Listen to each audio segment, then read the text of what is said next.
Rest নিয়ে নিয়েই হেঁটে হেঁটে বাজারে যাব, তবুও রিক্সায় উঠবো না। রিক্সায় উঠলেই 10 টাকা ভাড়া দিতে হবে। কে দিবে 10 টাকা ভাড়া? হেঁটে হেঁটে গেলে টাকাটাও বাঁচবে এবং শরীরটাও ভালো থাকবে। কিরে গেদু, তুই কোথায় যাচ্ছিস? এই একটু বাজারে যাচ্ছি। কেন কেন? অসময়ে বাজারে যাচ্ছিস কেন? এই তো একটু বাজার করতে হবে, তাই বাজারে যাচ্ছি। তা তুই এখানে কি করছিস? ওই আমিও বাজারে যাচ্ছিলাম, হেঁটে হেঁটে হাঁপিয়ে গেছি তো, তাই এখানে একটু বসে রেস্ট নিচ্ছি।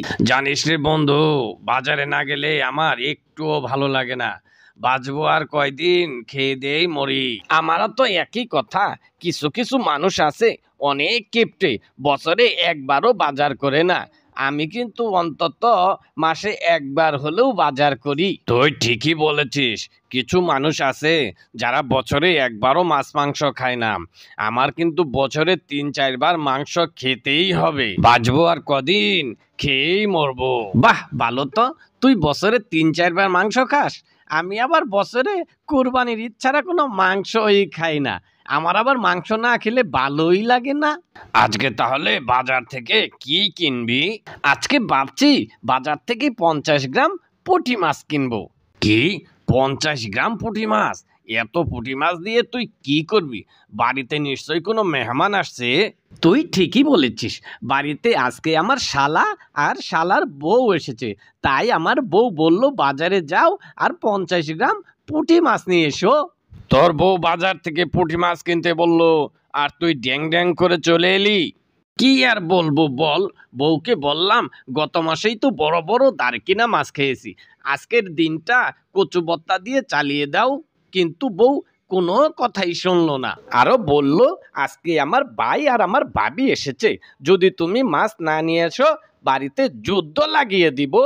তা তুই কেন বাজারে যাচ্ছিস? তোর মতো আমারও একই অবস্থা।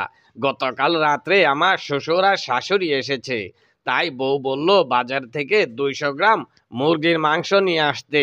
ওরে বাবা রে, 200 গ্রাম মুরগির মাংস! এত মাংস দিয়ে তোরা কি করবি? আর বলিস না, আমরা আছি 4 জন, আবার শ্বশুর শাশুড়ি এসেছে, বাবা মা আছে। সকালে খাবো, দুপুরে খাবো, আবার রাতেও তো খেতে হবে, তাই না? তাই বলে 200 গ্রাম মুরগির মাংস? 100 গ্রাম মুরগির মাংস হলেই তো তাও খেয়ে আরো 50 গ্রাম থাকবে। প্রথমে ভাবছিলাম 100 গ্রামই মুরগি কিনবো, পরে ভাবলাম রাতের বেলা এই মুরগির রোস্ট করে রুটি দিয়ে খাবো। কি বললি, তোরা রাত্রে রুটি খাস? হ্যাঁ রে, 2টো রুটি 4 জনে রাতে ভাগ করে খাই। বাঁচবো আর কদিন, খেয়ে দিয়েই মরি। তা তোরা রাতে কি খাস? আমরা দুপুরবেলা খাওয়ার সময় 1 মুঠ করে ভাত উঠিয়ে রাখি, ওটা পানি দিয়েই রাতে খাই। যদি পানি ভাত খাই তাহলে শরীর স্বাস্থ্য ভালো থাকে। তুই একদম ঠিক কথা বলেছিস। রাতে পান্তা ভাত খেলে ঘুমটাও ভালো হয়, শরীর স্বাস্থ্যটাও ভালো থাকে।